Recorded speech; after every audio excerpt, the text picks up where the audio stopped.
بسم اللہ الرحمن الرحیم۔ جب حج کے لیے پکارا، قرآن مجید میں ہے وَأَذِّنْ فِي النَّاسِ بِالْحَجِّ يَأْتُوكَ رِجَالٌ وَعَلَىٰ كُلِّ ضَامِرٍ يَأْتِينَ مِن كُلِّ فَجٍّ عَمِيقٍ۔ اے ابراہیم، لوگوں میں حج کے عام ندا کر دیں، وہ تیرے پاس حاضر ہوں گے، پیادہ یعنی پیدل، اور ہر دبلی اونٹنی پر کے ہر دور کی راہ سے آتی ہے۔ حضرت مجاہد رضی اللہ عنہ سے روایت ہے، فرماتے ہیں جب حضرت ابراہیم علیہ السلام کو حج کے اعلان کرنے کا حکم ہوا تو آپ نے مقام ابراہیم پر کھڑے ہو کر بلند آواز سے فرمایا، جسے مشرق و مغرب کی سبھی لوگوں نے سنا، کہ وہ اعلان یہ تھا، اے لوگوں اپنے رب کا جواب دو۔ حضرت مجاہد رضی اللہ عنہ سے ایک اور روایت ہے، فرماتے ہیں جب حضرت ابراہیم علیہ السلام مقام ابراہیم پر اعلان کے لیے کھڑے ہوئے تو وہ انہیں لے کر بلند ہونے لگا، یہاں تک کہ زمین کے تمام پہاڑوں سے بلند ہو گیا۔ آپ نے اسی بلندی پر سے لوگوں میں حج کا اعلان کیا، جو 7 سمندروں کی تہ سے بھی سنایا گیا۔ حضرت ابن عباس سے روایت ہے، فرماتے ہیں جب اللہ تعالیٰ نے حضرت ابراہیم علیہ السلام کو حج کا اعلان کرنے کا حکم دیا تو آپ علیہ السلام ایک پتھر پر کھڑے ہوئے اور اعلان کیا، اے لوگوں، تم پر حج فرض کیا ہے۔ تو پاپوں کی پشتوں سے اور ماؤں کے شکموں سے لوگوں نے ان کی آواز سنی۔ حضرت علی مرتضیٰ رضی اللہ عنہ سے روایت ہے، فرماتے ہیں جب حضرت ابراہیم کعبے کی بنا سے فارغ ہوئے تو اللہ نے جبرائیل امی کو بھیجا اور انہیں حضرت ابراہیم علیہ السلام کو حج کرایا، اور آپ نے عرفات کو دیکھ کر فرمایا، میں اس میدان کو پہچان گیا، اور ایک بار پھر اس سے قبل بھی حضرت خلیل یہاں آئے تھے اور اسی وجہ سے اس کا نام عرفہ پڑا۔ یوم نحر کے دن شیطان نے آپ سے تعرض کیا تو حضرت جبرائیل امی علیہ السلام اسے 7 کنکریاں مارنے کی ہدایت کی، اور آپ نے ابلیس کو سنسار کیا۔ پھر دوسرے اور تیسرے دن بھی ایسا ہی ہوا،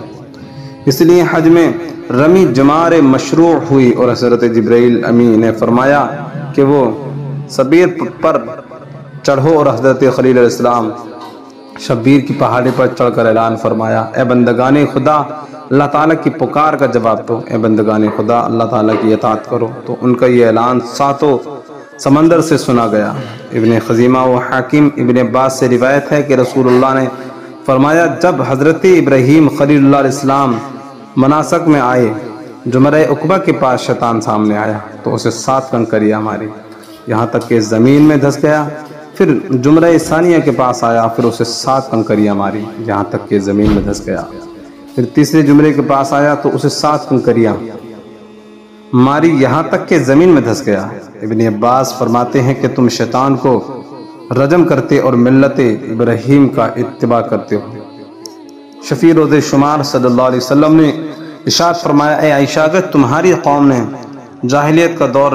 نیا نہ چھوڑا ہوتا تو میں کعبہ کو گرانے کا حکم دیتا، اور اس کے جو حصے اس سے نکال دیے گئے انہیں اس میں داخل کر دیتا، یعنی حجر اسود سے 6 یا 7 ہاتھ تک کا چھوڑا ہوا حصہ اور اس کا دروازہ زمین سے ملا دیتا، اور اس کے 2 دروازے بنا دیتا، مشرقی دروازہ اور مغربی دروازہ۔ پس یہ حضرت ابراہیم علیہ السلام کی بنیاد کو پہنچ جاتا ہے۔ مسلم شریف میں یہ اضافہ ہے کہ کعبے کا خزانہ اللہ عز و جل کی راہ میں خرچ کر دیتا۔ ایک اور روایت ہے کہ قریش نے جب بیت اللہ شریف کو بنایا تو ان کا نفقہ کم پڑ گیا۔ ایک روایت میں ہے کہ یہ انہوں نے اس لیے کیا تاکہ جس سے چاہیں داخل ہونے دیں اور جسے چاہیں روک دیں۔ انہوں نے اسے صرف 80 مال سے بنایا، صرف اسی مال سے بنایا تھا جس کی حلت کا انہیں یقین تھا، لہذا وہ محتاج ہو گئے اور شاذر روان یعنی دیوار کے پائے کے ساتھ عرض میں چھوڑا ہوا حصہ اور حجر اسود سے مذکورہ حصہ چھوڑ دیے اور اس کی بلندی کو کم کر دیا، اور غربی دروازہ بند کر کے مشرقی دروازہ اونچا کر دیا تاکہ جسے چاہیں اس میں داخل ہونے دیں اور جسے چاہیں روک دیں۔ حضرت سیدنا